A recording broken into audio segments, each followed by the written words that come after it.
बिल्कुल सही देखा आपने। जैसा कि थंबनेल में लिखा हुआ है, सरकारी योजना, छात्रवृत्ति, सहारा रिफंड, सरकारी सब्सिडी, इन सब के पैसे आपके अकाउंट में नहीं आएंगे यदि आपका बैंक पासबुक आपके आधार से सीडेड नहीं है।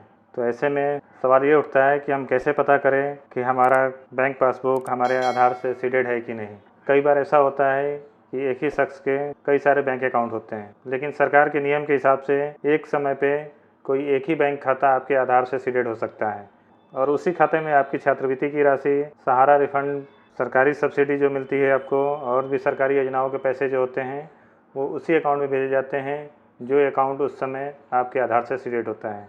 ऐसे में ज़रूरी हो गया है कि हम चेक कर लें कि कौन सा अकाउंट हमारा आधार से सीडेड है। अकाउंट हमारा एक्टिव नहीं होता है या फ्रीज होता है या कह लें कि बंद हो चुका होता है। ऐसे केस में क्या होता है कि सरकारी पैसा उस अकाउंट में आ तो जाता है लेकिन आप निकाल नहीं पाते हैं। इसका पता लगाने के लिए चलते हैं कंप्यूटर स्क्रीन पे।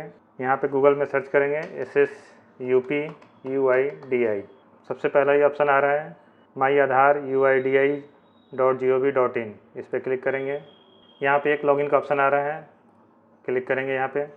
आधार सीडेड बैंक अकाउंट चेक करने के लिए आपके पास आधार होना ज़रूरी है और आधार से जो मोबाइल नंबर आपका लिंक है वो मोबाइल नंबर भी एक्टिव होना ज़रूरी है, क्योंकि उस पर आपका OTP जाएगा। तो सबसे पहले यहाँ पे अपना आधार नंबर इंटर कर लेते हैं। यहाँ पे कैप्चा डालेंगे, लॉगिन विथ OTP करेंगे। मोबाइल की स्क्रीन पे चेक करेंगे। ध्यान रहे OTP उसी मोबाइल पे जाएगा जो आपके आधार से लिंक होगा। हमारे केस में हमारा OTP मोबाइल पे आ चुका है। अपना OTP यहाँ फिल करेंगे और लॉगिन पे क्लिक करेंगे। लॉगिन करते ही हमारा डैशबोर्ड खुल गया है।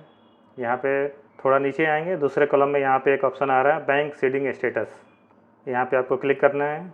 क्लिक करते ही हमारे पास ये पेज खुल के आता है। यहाँ पे देखिए हमारा आधार नंबर दिया हुआ है।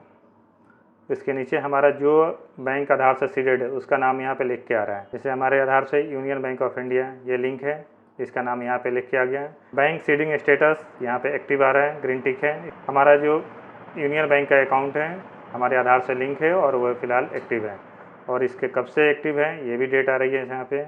इस तरह आपने देखा कि बड़े आसानी से हम चेक कर सकते हैं कि कौन सा अकाउंट हमारे आधार से जुड़ा हुआ है या यूँ कहें कि सीडेड है। अब आइए किसी और का आधार चेक करके देखते हैं कि उनके आधार से कौन सा अकाउंट जुड़ा हुआ है। उसके लिए फिर से यहाँ लॉगिन पे क्लिक करेंगे, उनका आधार नंबर डालेंगे, कैप्चा फिल करेंगे, लॉगिन विथ OTP क्लिक करेंगे। मोबाइल पे OTP गया होगा, OTP फिल करेंगे और लॉगिन करेंगे। डैशबोर्ड खुल चुका है। थोड़े नीचे आएंगे, दूसरे कॉलम पे बैंक सीडिंग स्टेटस, इस पर क्लिक करेंगे। इनका केस में देख रहे हैं आधार नंबर इनका आ गया और इनका bank seeding status inactive.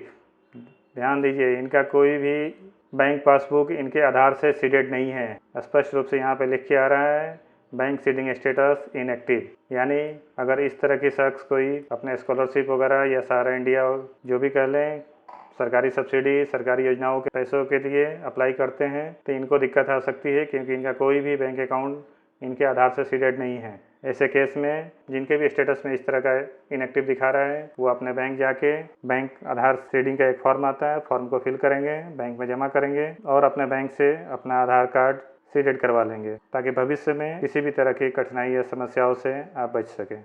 Video देखने के लिए बहुत बहुत धन्यवाद।